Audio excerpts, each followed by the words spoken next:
ko da kuɗi ko furi. Ja gaba kai zamu Masu canja kuɗin gaiba ai ba za ku ga mu faɗo. Alaikum mai gida. Lafiya da waya kake? A mai gida me kake so ne? Wallahi ina dan son kula ne haka da faka da kuma tire na cin abinci. Ok ta shikenan. Canja kuɗin gaibu ne ba za ku ga mun faɗo ba. ko da kuɗi ko furi. Ku jira lokaci. Masu canja kuɗi gaibu ne ba za ku ga mun faɗi ba. Akwai haƙuri ne. To ya kyau na gode mana. Yanzu nawa ne kuɗin ka? Ok kudin ka naira 1000 ne. Ok da shikenan ba nan ba ka nan ka siya maka transfer.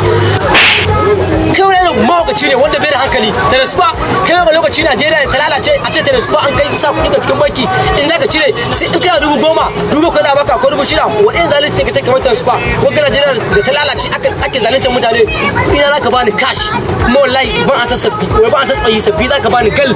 To gaskiya malami ne ba ni da tsauri ba ni da sabon Ba ka sabbin kuɗi to ba ni kayana. Allah ya wuce sheka wuce.